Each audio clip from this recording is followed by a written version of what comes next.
नमस्कार। मध्य प्रदेश छत्तीसगढ़ के हमारे खास बुलेटिन में आपका बहुत बहुत स्वागत है। मैं हूं आपके साथ दीपिका ओझा। बुलेटिन की शुरुआत करेंगे बड़ी खबर के साथ जो कि सुकमा से सामने आ रही है। आपको बता दें कि नक्सलियों की साजिश को नाकाम किया गया है। सीआरपीएफ जवानों ने आईईडी बम बरामद किया। जवानों ने आईईडी को मौके पर ही निष्क्रिय कर दिया है। आठ मेटला का ये पूरा मामला है जहां पर आईईडी बम बरामद किया गया था और सीआरपीएफ के जवानों ने आईईडी बम बरामद किया जिसको जवानों ने मौके पर ही निष्क्रिय कर दिया है। गनीमत की बात रही।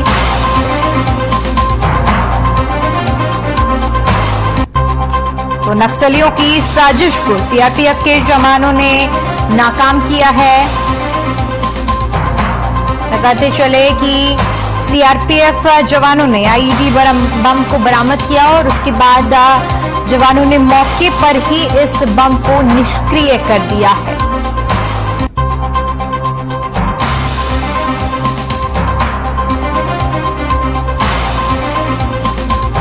तो नक्सलियों की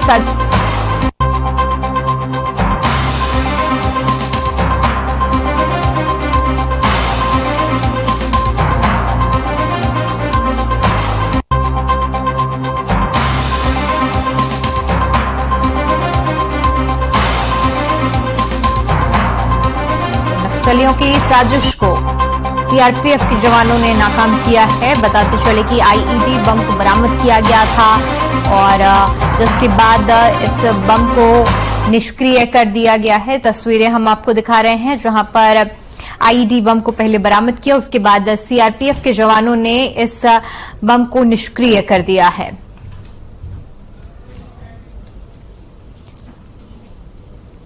जंगलों में आईईडी लगाया गया और वहां पर निष्क्रिय किया गया। नक्सलियों की बड़ी साजिश थी जिस पर सीआरपीएफ ने पानी फेर दिया और आईईडी को समय रहते निष्क्रिय कर दिया गया।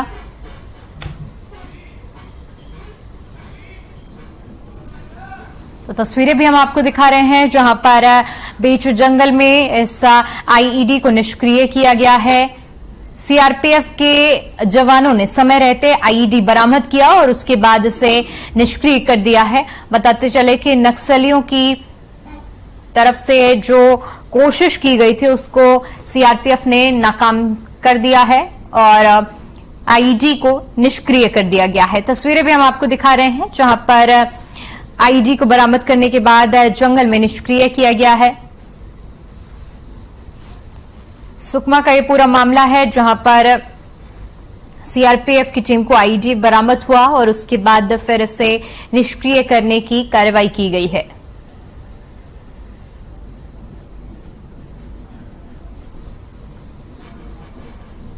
उधर बेमेतरा में लगातार मोबाइल गुम होने की शिकायत प्राप्त हो रही थी जिस पर पुलिस अधीक्षक बेमेतरा के निर्देशन पर पुलिस अधीक्षक के मार्गदर्शन में साइबर सेल ने कुल 55 गुम मोबाइल की जानकारी प्राप्त कर उन्हें रिकवर किया है। बरामद किए गए मोबाइल की कीमत करीब 8 लाख रुपए आंकी गई है। आज मोबाइल स्वामियों को पुलिस अधीक्षक कार्यालय में बरामद किए गए मोबाइल को लौटाने की कार्रवाई की गई। इस दौरान मौके पर डीएसपी राजेश कुमार झा, डीएसपी कमल नारायण शर्मा उपस्थित रहे।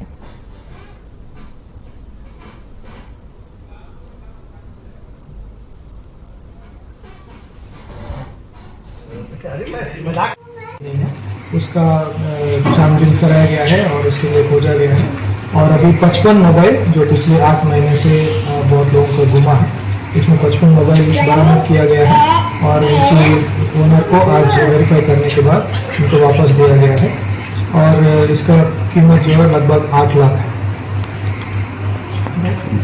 सर इसमें चोरी है कि गुमा हुआ है? सर ये मोबाइल सिर्फ गुमा हुआ है, चोरी नहीं है। जो गुम हुआ ओनर है उनके द्वारा कहीं गुम हो गया है। उधर बुरहानपुर जिले के ग्राम बोरगांव में 5 पुल के पास शॉर्ट सर्किट से गन्ने के खेत में आग लग गई। आग इतनी भीषण थी कि अन्य आसपास के खेतों में लगे गन्नों की फसल पूरी तरह से जलकर खाक हो गई। कुल 15 एकड़ खेत जलकर खाक हो गया। इस करीब में 5 किसानों के खेतों में लगी गन्ने की फसल जलकर खाक हो गई। प्रत्येक किसान को लगभग 4 से 5 लाख का नुकसान हुआ है। खेतों में रखा गन्ना, ड्रिप केबल, पाइप में आग पूरी तरह से लग गई और जिसके बाद सामान जलकर खाक हो गया। फसलें भी पूरी तरह से जलकर खाक हो गई। पूरी फसल बर्बाद होने के कारण किसानों के सामने आर्थिक समस्या उत्पन्न हो गई है। किसानों ने शासन से मदद की गुहार की है।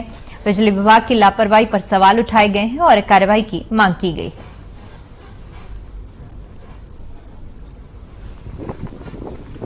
यह 4.5 लाख का देखो अपना ड्रिप, पाइप, केबल यानी पूरा गन्ना पूरा राख हो गया। यानी 4.5 के आसपास है पूरा।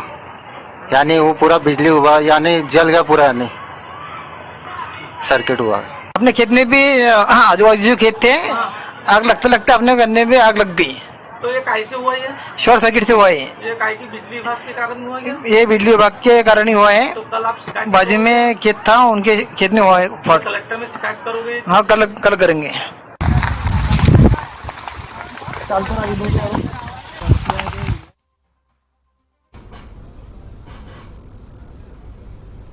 बुरहानपुर जिले में बिल्डिंग कंस्ट्रक्शन का काम करने आए मजदूर नंदू पर उसी के 2 दोस्तों ने पैसे उधार लिए थे। जब नंदू पैसे लेने गया तो उन दोनों युवकों ने नंदू से वाद विवाद किया और उस पर हमला कर दिया, जिसमें नंदू बुरी तरह से घायल हो गया, जिसे उपचार के लिए परिजनों ने बुरहानपुर जिला अस्पताल में भर्ती कराया और पुलिस आगे की जांच कर रही है।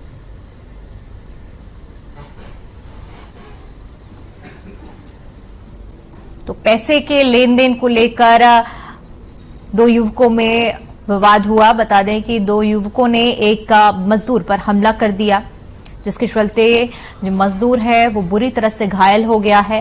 फिलहाल पुलिस इस पूरे मामले की जांच पड़ताल कर रही है।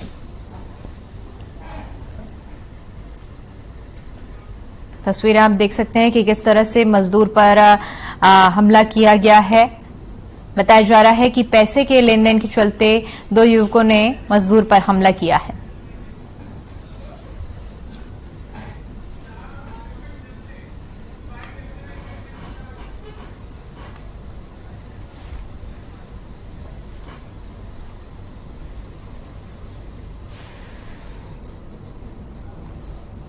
इंदौर में पिछले 25 सालों से प्रौद्योगिकी सेवा और वैश्विक कंपनियों के लिए आउटसोर्सिंग सहयोग यश टेक्नोलॉजी ने आईटी पार्क और डिजिटल इनोवेशन सेंटर की शुरुआत की है, जिसका उद्घाटन मुख्यमंत्री शिवराज सिंह चौहान ने किया। इंदौर के विकास में यश आईटी पार्क एक प्रमुख केंद्र के रूप में महत्वपूर्ण उपलब्धि साबित होगा। वहीं विकास के मद्देनजर यह आईटी पार्क 250 करोड़ रुपए की लागत से 5 एकड़ की जमीन पर बनकर तैयार किया गया है, जिसमें 2500 कर्मचारी एक साथ काम करेंगे।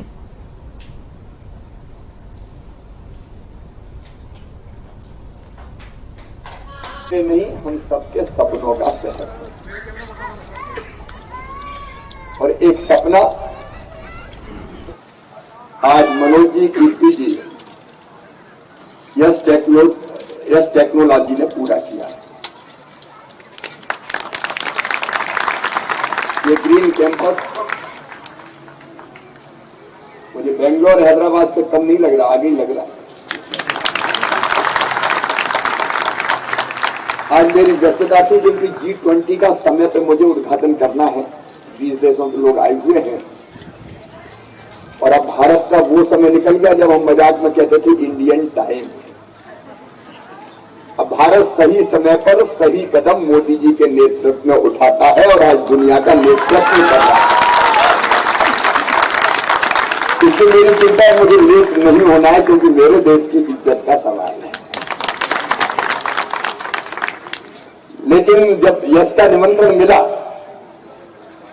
तो मुझे लगा कि ये हमारे इंदौर को और मेरे बेटे बेटियों को रोजगार देने का प्रकल्प है और आपने कहा कि नहीं मामा आना पड़ेगा, तो तुमने पुकारा और हम चले आए। इसके बारे में बता दें कि हमने जब शुरू किया इंदौर से, वैसे हम यूएससी कंपनी है पर इंदौर से शुरू इसलिए किया कि हम लोगों का इंदौर में हम लोगों का दिल लगा हुआ है, इंदौर में हमारी आत्मा है, इसलिए हमने इंदौर से शुरू किया। ये 25 साल पहले शुरू किया था। हम चाहते तो हैदराबाद, बेंगलोर, पुणे से कर सकते थे। उस टाइम पर यहाँ पर इतना आईटी स्ट्रक्चर डेवलप नहीं था। हमने शुरुआत यहाँ से करी। फिर आपके नेतृत्व में जब 5-6 साल से चल रहा है कि आईटी को लेकर आना है, आईटी को बढ़ावा देना है, इंदौर को आईटी का हब बनाना है। हार्दिक अभिनंदन करती हूँ। अब मैं आमंत्रित करना चाहूंगी श्री कीर्ति।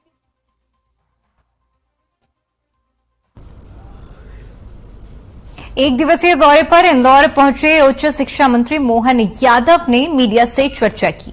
उच्च शिक्षा मंत्री देवी अहिल्या विश्वविद्यालय में कृषि और अन्य विषयों को लेकर युवाओं से चर्चा के आयोजन में शामिल हुए थे, जहां कई गतिविधियों को लेकर पुरस्कार वितरण कार्यक्रम में भी आयोजन किया गया था। मीडिया से चर्चा में उच्च शिक्षा मंत्री ने कमलनाथ के चुनाव नहीं लड़ने वाले बयान को लेकर कहा कि कमलनाथ सत्ता गंवाने के बाद भी वो पार्टी पर अपना कब्जा जमाने के सारे प्रयास कर रहे हैं। अब कुछ लोग उनके कब्जे को ना माने तो यह कांग्रेस का व्यक्तिगत मामला है। उन्होंने कहा कि कांग्रेस के लोग इतने वरिष्ठ नेता की बात क्यों नहीं मान रहे। मुझे कमलनाथ से पूरी सहानुभूति है।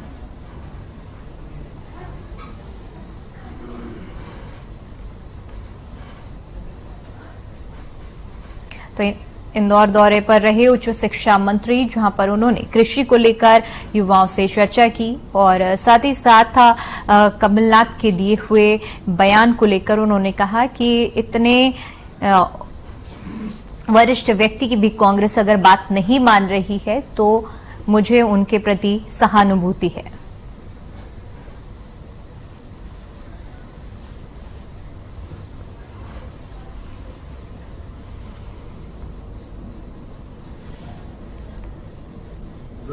मुझे इस बात की प्रसन्नता है, यशस्वी प्रधानमंत्री ने जब G20 की अपनी अध्यक्षता स्वीकार की, उसका भारत के अंदर जो डिजाइन किया है उनमें खास करके विभागों के अलावा, सरकार के अलावा विश्वविद्यालय के 75 कैंपस भी सिलेक्ट किए हैं। मध्य प्रदेश में माखनलाल चतुर्वेदी विश्वविद्यालय, देवी अहिल्या विश्वविद्यालय, इनको मौका दिया। मैं माननीय प्रधानमंत्री का आभार मानता हूं, माननीय मुख्यमंत्री का भी आभार मानता हूं, जिन्होंने पर्याप्त रूप से इस कार्यक्रम को अच्छा रखने के लिए प्रोत्साहन दिया। आज हमने देवी अहिल्या विश्वविद्यालय में कृषि और बाकी अन्य विषयों को लेकर के युवाओं में स्वस्थ चर्चा का और इसके पहले कुछ गतिविधियां हुई, उनके विभिन्न प्रकार के पुरस्कार वितरण का कार्यक्रम रखा है।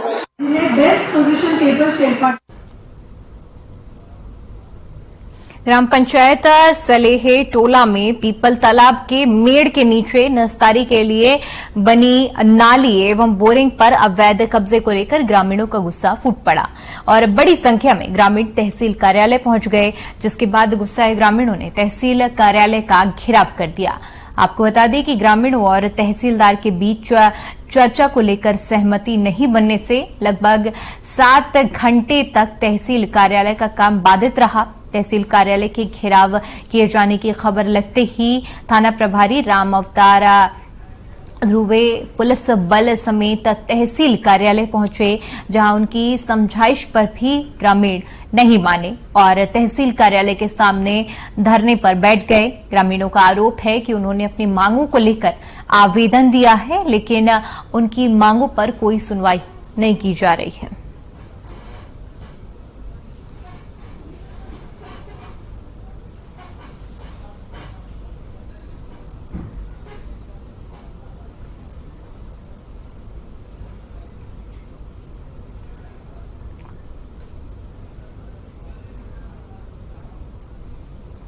उधर खैरागढ़ में केसीजी प्रेस क्लब के नवनिर्वाचित पदाधिकारियों के शपथ ग्रहण समारोह में मुख्य अतिथि के रूप में छत्तीसगढ़ खनिज निगम के अध्यक्ष गिरीश देवगन पहुंचे। समारोह की अध्यक्षता खैरागढ़ विधायक यशोदा नीलांबर वर्मा ने की। वरिष्ठ अतिथि के रूप में आलोक चंद्रकार उपाध्याय जीव जंतु कल्याण बोर्ड उपस्थित हुए।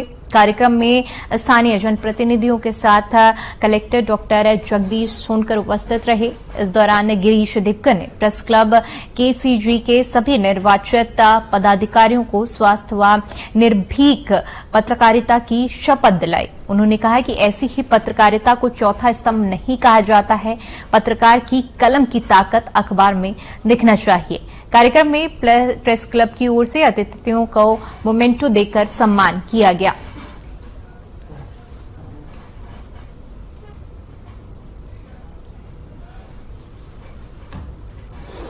रायपुर में जब से सरकार ने तब से लगातार पत्रकार बन के जनता के उचित मांग है जिन्होंने माननीय मुख्यमंत्री जी सहजता से और बहुत ध्यान देकर कार्रवाई कर रहे हैं। अभी रायपुर में आवाज आवाज के पत्रकार होगा।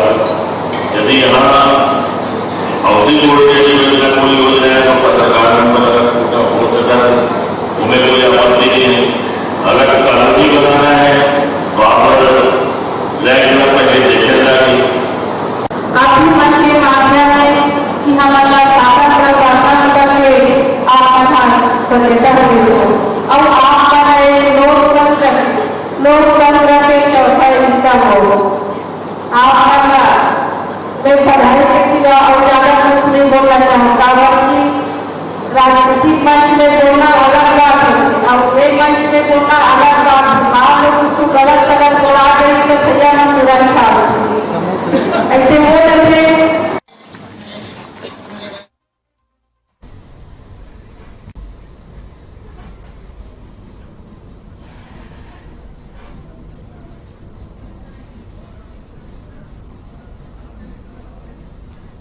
चलिए खबरों में आगे बढ़ते हैं और बात करते हैं कोंडागांव की, जहां जिला मुख्यालय में केंद्र और राज्य सरकार की जन कल्याणकारी योजनाओं को जिले के हर व्यक्ति तक पहुंचाने के लिए कलेक्टर दीपक सोनी के निर्देश पर कलेक्टरेट में संपर्क केंद्र की स्थापना की गई है। संपर्क केंद्र का मुख्य उद्देश्य है कि सरकार की जन कल्याणकारी योजनाओं को जिले के हर व्यक्ति तक पहुंचाना। इसके लिए विभिन्न विभागों के अधिकारी संपर्क केंद्र के माध्यम से अपने विभाग की जन कल्याणकारी योजनाओं की जानकारी वीडियो कॉलिंग के माध्यम से गांव के सरपंच सचिव को देंगे।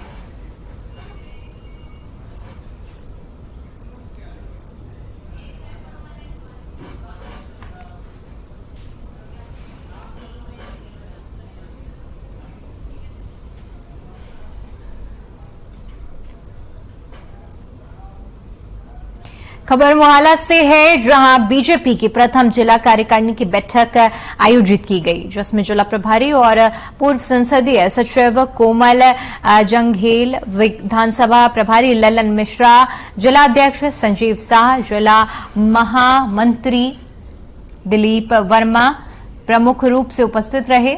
और कार्यक्रम में डॉक्टर श्यामा प्रसाद मुखर्जी के तैलचित्र पर माल्यार्पण किया गया, जिसके बाद जिला उपाध्यक्ष खोरबहारा राम यादव ने एकल गीत का गायन किया। साथ ही जिला प्रभारी कोमल जंगेल ने अपने संबोधन में सर्वप्रथम सभी जिला पदाधिकारी, कार्यकारिणी और सदस्य, मोर्चा प्रकोष्ठ के जिलाध्यक्षों का परिचय दिया और उन्हें आगे के कार्यक्रम के लिए दिशा निर्देश भी दिए गए।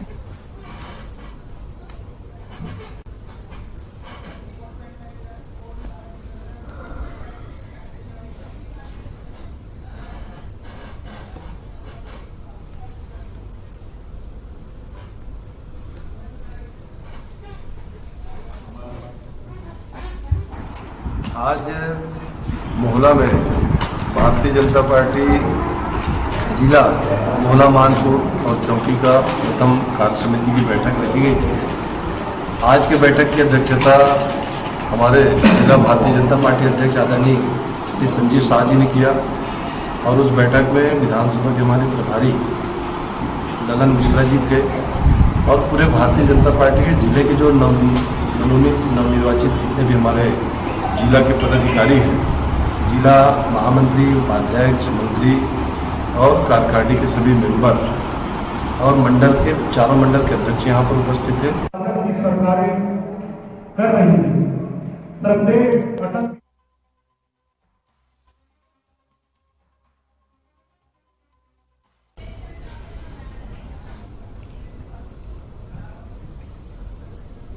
खबर रायपुर से है, जहां बस्तर में बीजेपी नेता की हत्या के बाद से सियासी पारा गर्म हो चुका है, जिसमें बीजेपी प्रवक्ता और पूर्व मंत्री अजय चंद्रकार ने राज्य सरकार पर निशाना साधते हुए कहा कि किसी भी संस्था से जांच करवा लें। पहले मुख्यमंत्री भूपेश बघेल ये बताएं कि वो किस संवैधानिक संस्था पर उनका भरोसा है। हमको मुख्यमंत्री सलाह न दे। बीजेपी नेताओं की हत्या हो रही है और कांग्रेस ताली बजा रही है। विकास करवा रहे हैं तो सिर्फ भाजपा के नेताओं की हत्या हो रही है, कांग्रेसी ताली बजा रहे हैं। विकास में हमारी हत्या होगी तो यह बचकाना बयान है, गैर जिम्मेदार बयान है। हम कह रहे हैं यह राजनीतिक हत्याएं और चुनाव तक ये राजनीतिक हत्या छत्तीसगढ़ में चलती रहेगी। नियोजित राजनीतिक हत्याएं हैं। कांग्रेस का हाथ नक्सलियों के साथ, बिना नक्सली के वो चुनाव जीत नहीं सकते। भाजपा की इस पर क्या आगे रणनीति रहेगी? नक्सलियों उच्च रणनीति नहीं है, जनता के ऊपर भरोसा ये रणनीति है। पूरी छत्तीसगढ़ की जनता देख रही कि चुन चुन के कार्यकर्ता मारे जा रहे हैं भाजपा के या फंसाए जा रहे हैं। बताते चलें कि बीजेपी नेता की हत्या के बाद से ही राज्य में सियासी पारा गरमाया हुआ है। बता दें कि इसी को लेकर बीजेपी की ओर से बयान सामने आए हैं, जिसमें उन्होंने कहा है कि ये एक राजनीतिक हत्या है और जिस भी संवैधानिक संस्था पर सीएम को भरोसा है उससे जांच कराएं। तो अजय चंद्रकार का बयान सामने आया है, जिसमें उन्होंने कहा है कि बीजेपी नेताओं की हत्या हो रही है और कांग्रेस ताली बजा रही है। बताते चले कि बस्तर में बीजेपी नेता की हत्या के बाद से ही सियासी पारा गरमा चुका है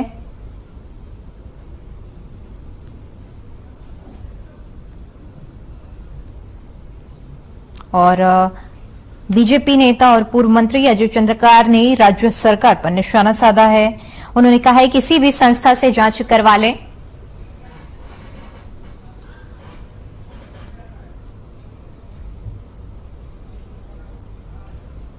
इस बीच रायपुर से बड़ी खबर सामने आ रही है। आपको बता दें कि बीजेपी राष्ट्रीय अध्यक्ष के आंकड़ों पर सीएम का बयान सामने आया है। सीएम ने कहा है कि भाषण में झूठे आंकड़े दिए गए हैं, मेरे पास सही आंकड़े हैं, मैं दे दूंगा। उन्होंने कहा है कि नड्डा जी यहां आकर झूठ बोल रहे हैं, पश्चिम बंगाल में बोली लाइनें यहां आकर दोहरा रहे हैं। ये डबल इंजन है, बीजेपी के समय में लूट चलती थी, ऐसा सीएम की तरफ से बयान सामने आया है। तो बताते चलें कि बीते दिनों बीजेपी राष्ट्रीय अध्यक्ष का छत्तीसगढ़ में दौरा हुआ था। इस दौरान उन्होंने बयान दिया था। वो तो लगातार जो अभी नड्डा जी आए थे और लगातार बयान दे रहे थे डबल इंजन, है ना, और जो आंकड़े बता रहे हैं हत्या, लूट, बलात्कार, वो सब झूठा आंकड़ा बता रहे हैं। मेरे पास सारे आंकड़े हैं, मैं दे दूंगा कि उसमें कितने बलात्कार उसके शासनकाल में हुआ, राष्ट्रीय स्तर पे हमारा नंबर पहले कितना था, अब कितना है। चाहे लूट हो, हत्या हो, बलात्कार हो, डकैती हो, नक्सली घटना हो, वो सारे आंकड़े मैं आपको भिजवा देता हूं ताकि देख ले। और किस प्रकार से नड्डा जी आके यहाँ झूठ बोल रहे हैं, वो तो लगातार जो चीज वो अभी। चलिए फिलहाल के लिए इस बुलेटिन में इतना ही। देश और दुनिया की तमाम बड़ी खबरों के लिए बने रहिए हमारे साथ। नमस्कार।